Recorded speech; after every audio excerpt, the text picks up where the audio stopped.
of achieving good results at the conference is not to know anything before you arrive.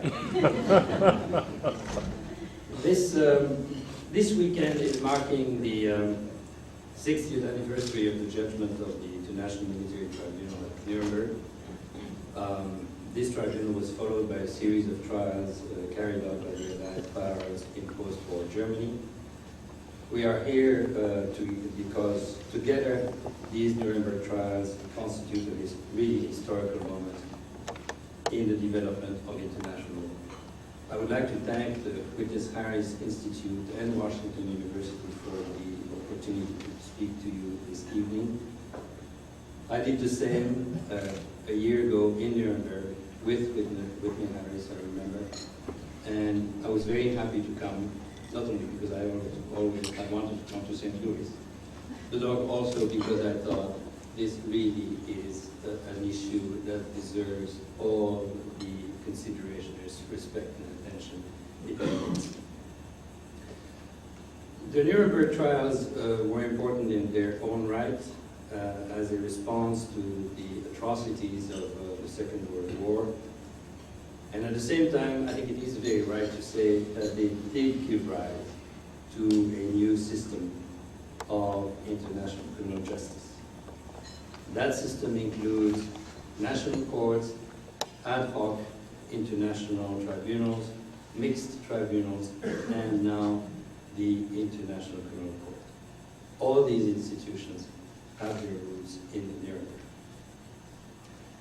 I would not presume to lecture you tonight on Nuremberg. Many of you are experts in the Nuremberg trials, and several of you, Whitney Harris, Ben Ferencz, Henry King, were key participants. I also missed most of the conferences which would have improved my education, so I think I'm going to limit myself to a few remarks to share thoughts from the perspective of someone who is involved in a similar endeavor at the International Court. I'd like to speak briefly first on the meaning of the Nuremberg trials themselves, as I see it. Second, the legacy of the trials. Third, how that legacy has been embodied in the International Criminal Court. And fourth, what the International Criminal Court is doing today. First, a few words on the Nuremberg trials themselves. Previous war crimes trials by national courts had focused on minor defendants for isolated and well-established violations of the law of war. At Nuremberg, not only military leaders, but also high-level officials and even private citizens faced trials for some of the most serious crimes known to humanity. We all owe a great deal to those who made the Nuremberg trials happen, including Robert Jackson, Thomas Dahl, Whitney Harris, Ben Ferencz, and Henry King. From our perspective, the Nuremberg trials rested on two fundamental principles. The first principle is that individuals can and should be held accountable for the most serious international crimes, as the judgment of the Nuremberg Tribunal famously declared. Crimes against international law are committed by men, not by abstract entities, and only by punishing individuals who commit such crimes can the provisions of international law be enforced. Ensuring accountability is important in itself, but it is also important because allowing impunity for widespread and systematic atrocities can have really serious consequences for international peace. The second principle is that individuals should only be punished through a fair trial which safeguards the rights of the accused. And here, of course, we are reminded of Robert Jackson's statement to the tribunal, which was quoted at least in part by Henry King this morning. We must never forget that the record on which we judge these defendants today is the record on which history will judge us tomorrow. To pass these defendants a poison chalice is to put it to our own lips as well. The Nuremberg trials also declare many other important principles of procedural and substantive law, but it really is those two fundamental ideas, accountability and fair trials, which were at the core of the meaning of Nuremberg. These two ideas became the basis for the legacy of the Nuremberg trial. And that's where I'm now, the legacy of the trial. If the message of Nuremberg is that those committing international crimes should be punished, then it is logical that there should be a court, or several courts, to punish these crimes.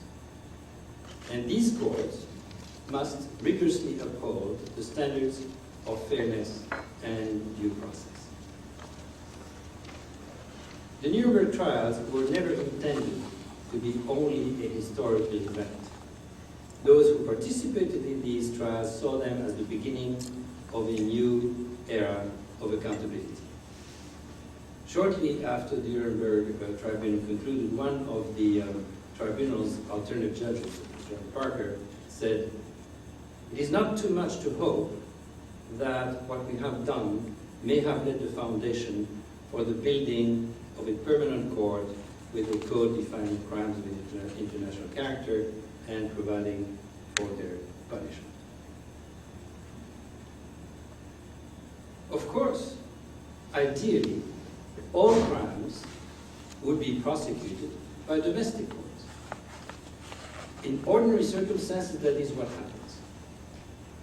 The problem is that it is precisely in exceptional circumstances, in the face of worse atrocities, that national courts have been either unwilling or unable to act.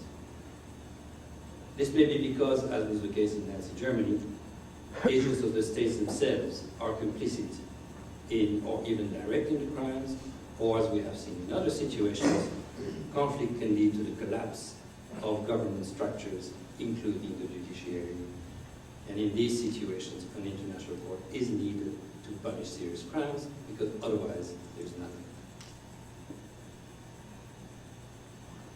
For nearly 50 years, the Cold War prevented the establishment of any international criminal court, and during this time, serious crimes were committed around the world and went unpunished. The Nuremberg legacy was unfulfilled.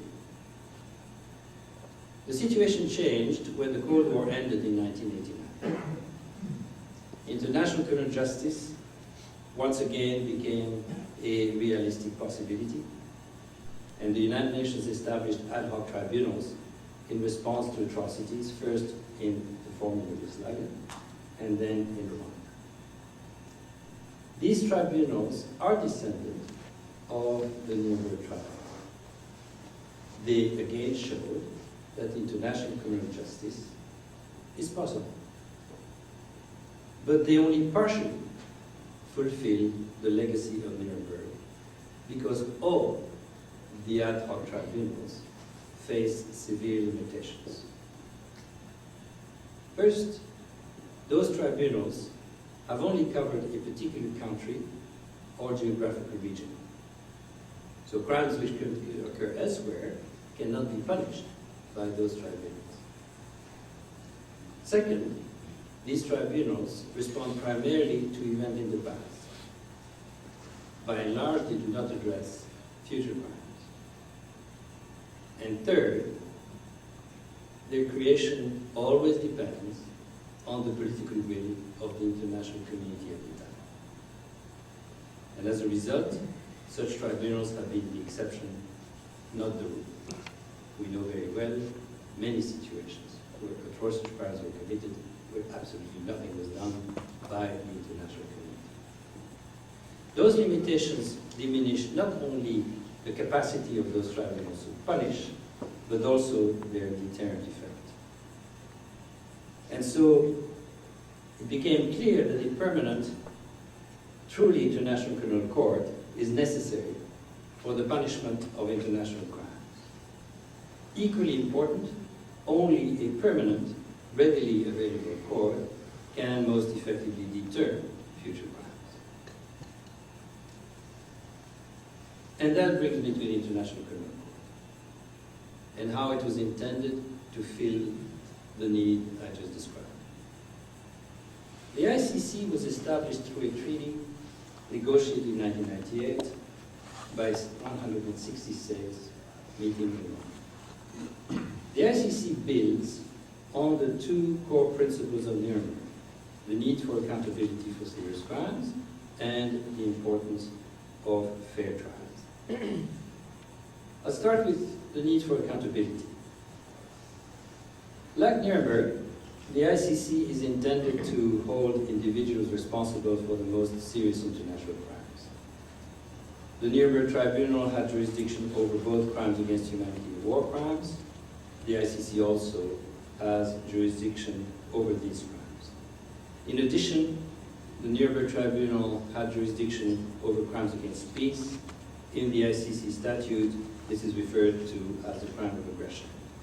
I won't dwell on the crime of aggression because Ben Ferencz this afternoon made a much better speech on it than I could, but I will say that the legacy of Nuremberg was so strong that even though there was no agreement on the definition of aggression and no agreement on the exercise of the jurisdiction of the ICC over the crime of aggression, that most states insisted that even then it should be included in the statute. Having said that, the ICC statute builds considerably on the initial crimes tried at Nuremberg in two ways. One is that the definitions in the ICC statute and supplementary elements of crimes are more detailed, far more detailed, than the definitions in the Nuremberg Charter or the statute of the recent ad hoc tribunals. The second is the ICC statute reflects well-established developments in international law since Nuremberg. The most obvious example, of course, is that the ICC has jurisdiction over a fourth offense, the crime of genocide. At the time of Nuremberg, the crime of genocide did not exist as such. Since the adoption of the Genocide Convention in 1948, this crime has become well established in customary international law. Another example is the specific inclusion of crimes of sexual violence, such as rape, when committed as a war crime or crimes against humanity. These crimes were sort of subsumed in broader crimes, for example, the Geneva Conventions, but never spelled out. The ICC is the first instance where those crimes are actually spelled out. The ability of the ICC to ensure accountability is also reflected in a number of other provisions which are rooted here in Nuremberg. I will highlight two of them. First, an individual's position as government official could not absolve him of responsibility. Second, Nuremberg made clear that acting under superior orders was not a defense for committing atrocities. These principles are embodied in the ICC statute in even more precise fashion. Those who commit crimes will be held accountable regardless of their status or their orders. We must remember that Nuremberg came about in part because of the failure of the German judicial system under the Third Reich to provide accountability for serious crimes. In fact, one of the subsequent Nuremberg trials carried out by the US military tribunals convicted several high officials for using the judicial system to actually commit Nazi crimes. This is a very important feature. If you look back in history, all tribunals, international tribunals that were established were established in one way or another because of the failure of the domestic system to exercise their responsibilities. And so, as Nuremberg was a court of last resort, the ICC also is a court of last resort. In the case of the ICC, it is reflected in the principle of complementarity. Under this principle, the court only intervenes if a domestic system does not carry out its responsibilities. A case before the ICC is not admissible if it is being or has been investigated or prosecuted by a state with jurisdiction. The ICC will only act if a state is unwilling or unable genuinely to carry out the investigation or prosecution. I'd like to turn now very briefly to the other fundamental principle shared by both Nuremberg and the ICC, the importance of fair trials. Both the Nuremberg Tribunal and the ICC incorporated elements of different countries' legal systems. That is an inevitable part of establishing an international tribunal agreed to by several states. In evaluating a court, like the ICC or Nuremberg, you cannot expect it to mirror exactly our national experience. What we should expect is that it guarantees due process and a fair trial. This can be done in different ways. Understanding this point can be a challenge for lawyers. Robert Jackson said that. He said, members of the legal profession acquire a rather emotional attachment to forms and customs to which they are accustomed and frequently entertain a passionate conviction that no unfamiliar procedure can be morally right. I have actually direct experience of that in the ICC, but don't tell you. I will not tonight provide a detailed recitation of the procedure law of the ICC. In the US, I often use a shortcut. I say, watch Law and Order, you'll know how the ICC. Now, this is a real shortcut, but fundamentally, it is right. I can't comment on how well the ICC compares with any other particular country's system of criminal procedure, but you may find it of interest that a 9th former president of the American Society of International Law wrote a memorandum to the US Congress which said that the due process protections of the ICC statute are, and I quote, at least as comprehensive as the American Bill of Rights, in certain cases even more detailed and specific. That's the end of my interference in domestic affairs. The ICC builds upon Nuremberg in ensuring the fundamental fairness and impartiality of the court, and yet with all the positive comments that have been made about Nuremberg, two related caveats have often been voiced. The first is that the tribunal was set up after the fact to deal with crimes that had never been before punished under international law. Well, the ICC cannot act in an ex post facto manner. It can only punish crimes committed after its statute entered into force on the 1st of July 2002. And the crimes which the ICC may try are defined in detail in the statute and the elements of crimes. Potential perpetrators are now on notice that their actions may be tried before the ICC. The second caveat was that the tribunal was a form of victor's justice. The charter establishing the statute was adopted by the 4 Allied powers and had jurisdiction over members of the European Axis, specifically Nazi Germany. Those involved in the tribunal acknowledged the challenges of this criticism and did the utmost to mitigate it. Certainly, the ICC cannot be seen as victor's justice. The ICC was freely established by states for themselves through an international treaty. All states could participate in the negotiation of the statute, and the vast majority did so. A similar approach was adopted to the drafting of the ICC's subsidiary texts, the rules of procedure and evidence, and elements of crimes in particular, in which in all other cases were left to the judges of other international tribunals. In negotiating the statute and subsidiary texts, states sought wide agreement on establishing a fair and impartial court. And the result has been a court with broad support, not universal. 139 states signed the statute before the deadline for signature expired at the end of 2000, expressing their intention in principle to ratify the statute, and today 102 countries around the world have ratified the statute.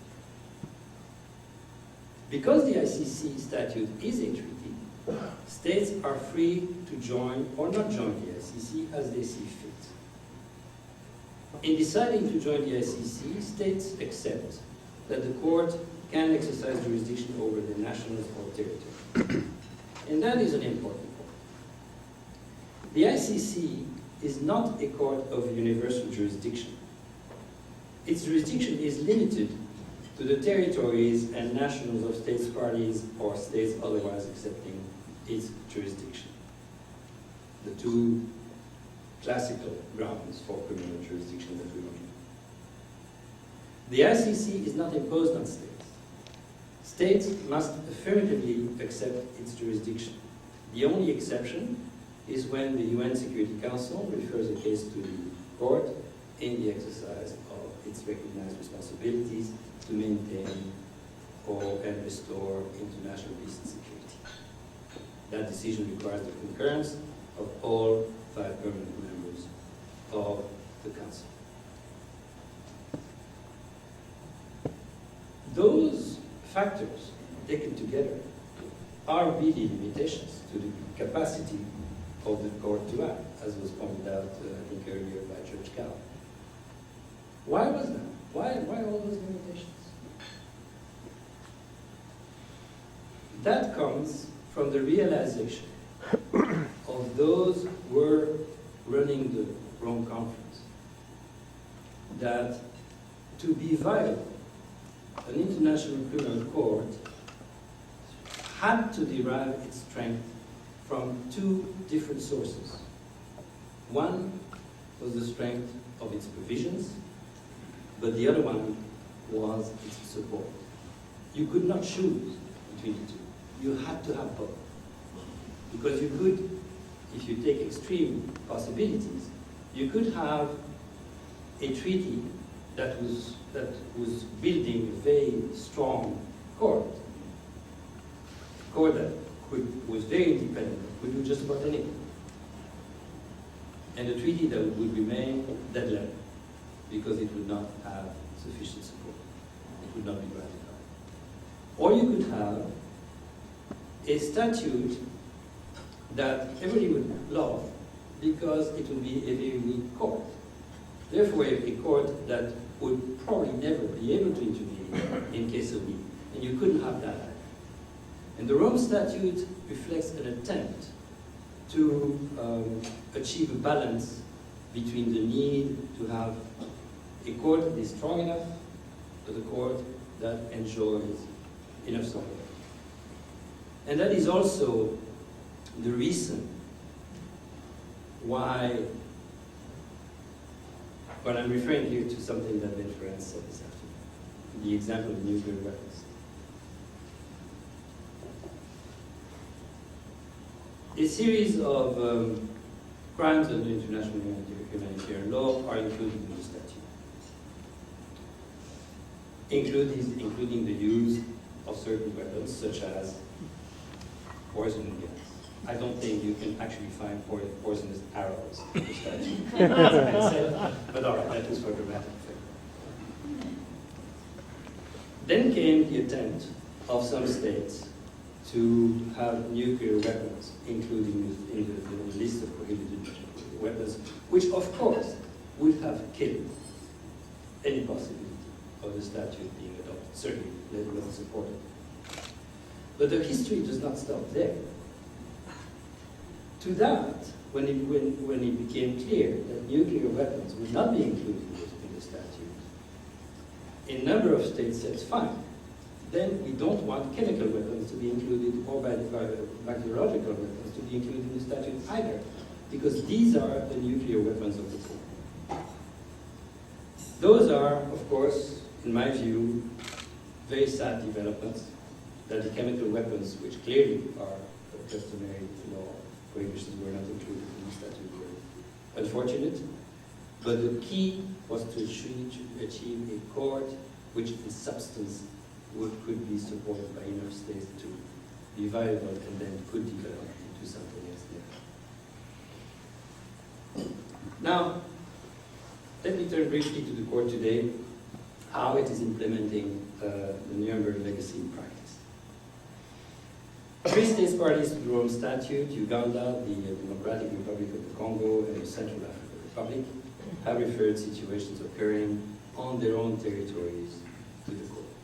That, by the way, is a development that was absolutely not anticipated when the Rome Statute was adopted. When the statute was adopted, it was widely assumed that what would happen is that a state party would refer the situation of another state party to the court, not its own. And the fact that it happened this way, I think, does reflect confidence in the court's ability and willingness to carry out its mandate as it should. And then the Security Council has referred the situation in Darfur, Sudan, to the court, a non-state party. The prosecutor is conducting investigations now in 3 situations: Uganda, the Democratic Republic of the Congo, and Darfur. The court issued its first arrest warrants last year in the situation of Uganda for 5 members of the Lord's Resistance Army, including its leader, Joseph Kony. The alleged crimes against humanity and war crimes contained in the arrest warrants include sexual enslavement, rape, intentionally attacking civilians, and the forced enlistment of child soldiers. None of the 5 people have been arrested yet. The court does not have its own police force, which is an obvious tool for any system of national justice. And so it is the responsibility of states and international or regional organizations to arrest these persons and surrender them to the court. Earlier this year, Thomas Lubanga Diillo, a national of the Democratic Republic of the Congo, was surrendered to the court pursuant to an arrest warrant. He is alleged to have committed war crimes, namely kidnapping and abducting children under the age of 15 and using them to participate actively in hostilities. A hearing will be held to confirm the charge before trial, and if the charges are confirmed, the trial will begin thereafter. In addition to the legal differences between Nuremberg and the ICC, there is here another very important difference in practice. The ICC is operating in a very different environment than the Nuremberg tribunals. By the time of the Nuremberg tribunal, the war was over. The defendants were already in custody, some of them for several years. The occupying armies had taken control and had already access to government. Henry King, I think, said this morning, Nuremberg trials were conducted under ideal conditions. That's what it means.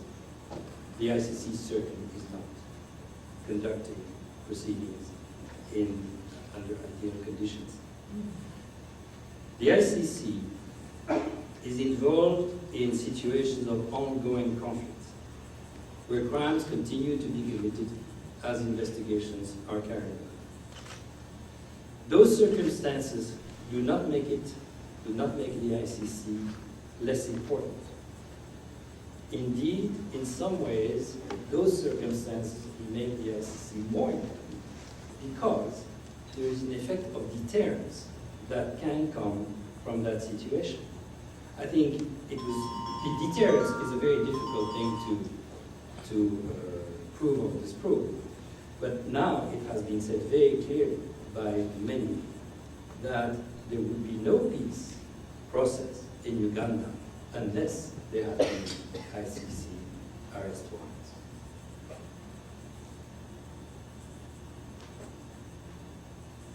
This factor presents a challenge to the ICC, obviously in our operations, and I'll go back to that in a second. But it also shows the responsibility that states that created the ICC now have to fulfill their part of responsibility. Because essentially the ICC was created based on two pillars. Ben Ferencz earlier this afternoon said something to the effect that all societies need three things: laws, courts, and enforcement. Well, the ICC has laws, it is a court, but there is no enforcement. The enforcement has to come from states parties and through states parties, international organizations. Otherwise, the court cannot function, other than in a judiciary. The situations I was describing presents enormous security challenges to begin for the court staff, victims, and witnesses. In Congo, for example, and in Chad also, I believe, several operations had to be withdrawn as they were beginning because of security problems.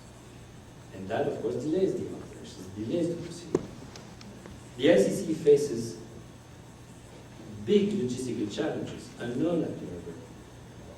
The situations before the ICC are spread across very different countries, often with very poorly developed infrastructures in areas under investigation.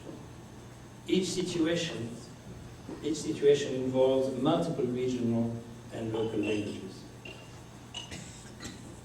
One of the biggest differences to Nuremberg, as I said, is that the court does not have its own police force, much less an army. Cooperation of states is absolutely crucial in obtaining the arrest and surrender of persons wanted by the court.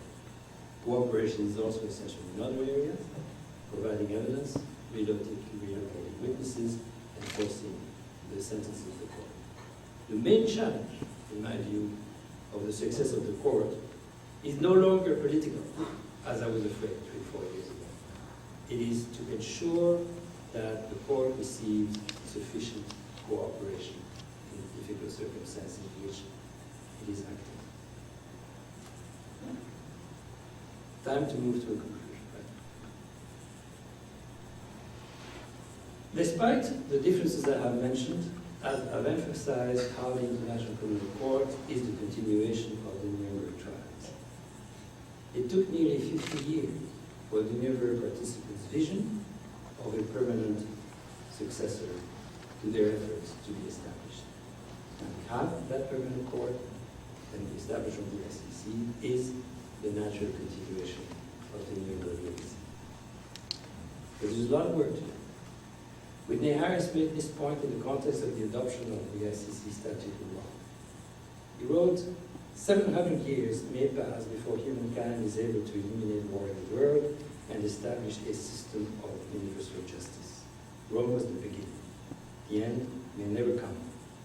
For like Rome itself, the struggle for peace, law, and justice in the world is eternal.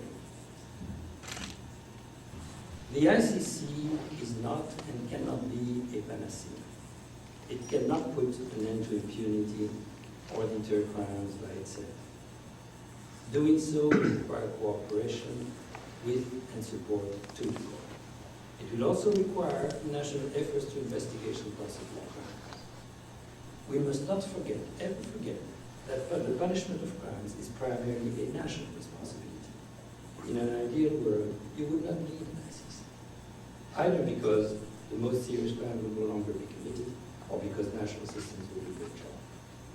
The ICC is only a court of last resort in the face of the greatest crimes. Nuremberg is our collective heritage, and the fulfillment of its legacy is our collective challenge. I listened this afternoon to Judge Cowell and Bill Pace mention the problems and challenges that the court is facing. I agree with those analyses, and I agree that those problems and challenges must be resolved. But I also think that it is essential not to get too focused on immediate issues. The court is only 3 years old. 3 years old. This is nothing. And here I heard again Whitney Harris this afternoon say that in a very distant future, historians will look at us and they would say, well, the history of humanity could be divided into three phases: a prehistoric age, an age of war, and an age of achievement. And I choose to believe that the creation of the ICC is part of the beginning of the age of achievement. And that is something states must be reminded of, that they created the ICC for a long, long time. And if there are problems, it is normal that there are problems, because the ICC was created to deal with very difficult situations. But the ICC is a permanent court that is supposed to deal with problems for a long time. The world has come too far, and the consequences of failure are too great. We must continue to carry forth the Nuremberg legacy and make an effective, permanent international court a lasting reality. We have had one chance. There will not be another chance. It must work. Thank you.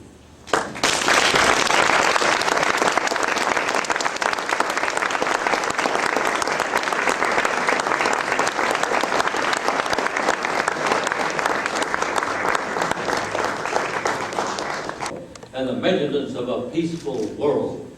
To that end, the Whitney Harris Institute has established the World Peace Through Law Award. It is a pleasure to announce that the first award has been granted to the Honorable Philippe Kirsch for his contribution to humanity and the law in serving as chairman of the Rome Conference, which led to the adoption of the statute for the International Criminal Court, and as the first president of that court, through which principles of peace and justice declared by the International Military Tribunal are now recognized and enforced in the noble goal of bringing peace and justice to our world.